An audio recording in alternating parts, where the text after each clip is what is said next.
Control की अगर हम बात करें गोपी, क्योंकि संभवतः प्रधानमंत्री ये प्रश्न जरूर पूछेंगे हर्ष सांघवी से, गृह मंत्री गुजरात से, कि क्राउड कंट्रोल यहां किसकी जिम्मेदारी है।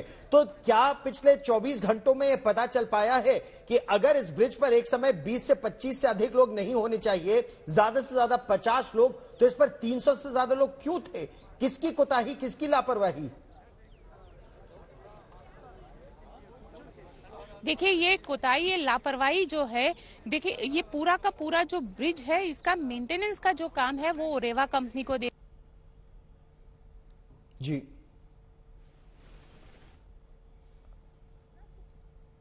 हम गोपी से एक बार फिर संपर्क साधने का प्रयास करेंगे। और जैसा गोपी हमको बता रही थी कि ओरेवा एक कंपनी है, प्रश्न ये उठता है कि घड़ी बनाने वाली कंपनी या सीएफएल बल्ब बनाने वाली कंपनी, उसको क्या अनुभव था? उसने कॉन्ट्रैक्ट तो लिया, कहा यह जा रहा है कॉन्ट्रैक्ट इसलिए लिया गया था क्योंकि उसके जो मालिक है वो यहीं के हैं और मोरबी से जो लिया वो वापस समाज को देना चाहते थे। लेकिन एक पुरानी कहावत है, way to hell is paved with good intentions. क्या उन्होंने इस तरह से रख रखाव में कोताही बरती कि अगर 8 से 12 महीने मेंटेनेंस का काम, रख रखाव का काम होना था, तो 5 महीने में क्यों खोल दिया गया? और क्या केवल रंगाई पुताई के खोल दिया गया?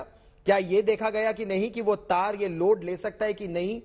एक बहुत बेसिक, हर सस्पेंशन ब्रिज में एक नियमित लोड टेस्ट होता है कि कितना लोड वो तार अब लेने की क्षमता उनमें है।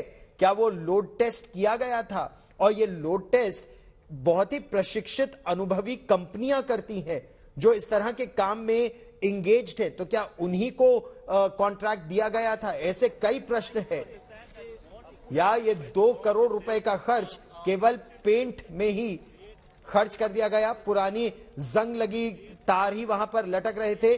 गोपी, वो सफेद चादर तो दिख रही है, ओरेवा कंपनी का नाम ढक दिया गया, लेकिन प्रधानमंत्री जो मुआयना कर रहे हैं, ये एक बहुत बड़ी जिम्मेदारी गुजरात सरकार पर है इस समय कि जो दोषी है और जो असल दोषी है, केवल एक सिक्योरिटी गार्ड या क्लर्क नहीं, जो सही मायने में और जिनकी नेग्लिजेंस है, और इसमें म्यूनिसिपैलिटी जो नगर पालिका है उसके अधिकारी, जो डिस्ट्रिक्ट मैजिस्ट्रेट, सुपरिंटेंडेंट पुलिस, प्रशासन के अधिकारी, और अगर कोई राजनीतिक लोग हैं, नेता हैं, उनके खिलाफ भी क्या कार्रवाई होगी गोपी?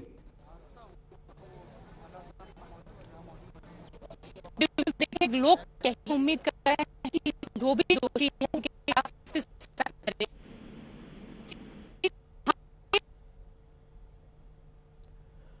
हम लोग गोपी से एक बार फिर संपर्क साधने का प्रयास करेंगे, संभवतः क्योंकि प्रधानमंत्री नरेंद्र मोदी समय वहां पर है तो जैमर्स काफी लगे रहते हैं और इसीलिए संपर्क बार बार टूट रहा है। लेकिन अब इस मुद्दे पर विपक्षी दलों ने भी सरकार से प्रश्न पूछना शुरू कर दिया है, चाहे कांग्रेस पार्टी हो, चाहे आम आदमी पार्टी हो। आम आदमी पार्टी ने तो 5 सवालों की झड़ी लगाई।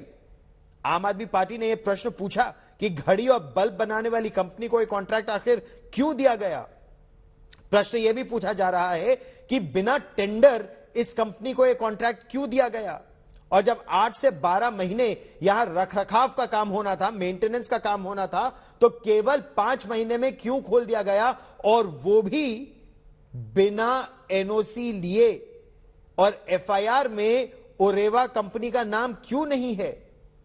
एक प्रश्न जो आम आदमी पार्टी भारतीय जनता पार्टी से पूछ रही है, रूलिंग पार्टी से गुजरात में, कि क्या ओरेवा कंपनी ने चंदा दिया और बीजेपी को, और अगर दिया तो कितना दिया? और क्या वो वजह है कि इतनी बड़ी त्रासदी के बाद 135 लोगों की मृत्यु हो गई, 177 लोगों को बचाया गया, और इसके बावजूद ओरेवा कंपनी के आला अधिकारियों का नाम या फिर मनसुख पटेल जो उसके मैनेजिंग डायरेक्टर हैं, उनका नाम नहीं है? लेकिन प्रश्न केवल ओरेवा कंपनी से क्यों? प्रश्न तो यहां पर प्रशासन से भी पूछा जाना चाहिए। क्या प्रशासन की जिम्मेदारी केवल ओरेवा कंपनी को कॉन्ट्रैक्ट देकर पूरी हो गई थी? क्राउड कंट्रोल यानी भीड़ को नियंत्रित करने की जिम्मेदारी किसकी है? वो भी त्योहारों के समय। पुलिस कहां लापता थी? यहां पर पुलिस क्यों नहीं क्राउड कंट्रोल कर रही थी? दीपावली के बाद नववर्ष के समय सार्वजनिक स्थलों पर पुलिस की मौजूदगी अवश्य होनी चाहिए। तो अगर केवल 20 से 25 लोग उस सस्पेंशन ब्रिज पे होने चाहिए, तो 312 से अधिक संख्या कैसे हो गई? 135 जिनकी मृत्यु हो गई, 2 जो लापता हैं और 170 से 177 के बीच जिनको सुरक्षित बचाया गया। पुलिस क्या कर रही थी वहां पर? प्रशासन के अधिकारी क्या कर रहे थे? डिस्ट्रिक्ट मैजिस्ट्रेट की अगर बात की जाए या नगर पालिका के आला अधिकारियों की बात की जाए, अगर एनओसी नहीं दिया गया तो 5 दिन से भीड़ क्यों आ रही थी यहां पर? ऐसे कई प्रश्न हैं जिनके उत्तर अभी भी तलाशे जा रहे हैं और निश्चित तौर पर केवल 2 सिक्योरिटी गार्ड या 2 कॉन्ट्रैक्टर को गिरफ्तार करके या फिर जो टिकटिंग क्लर्क है उसको गिरफ्तार करके प्रशासन अपनी जिम्मेदारी से हाथ नहीं धो सकता।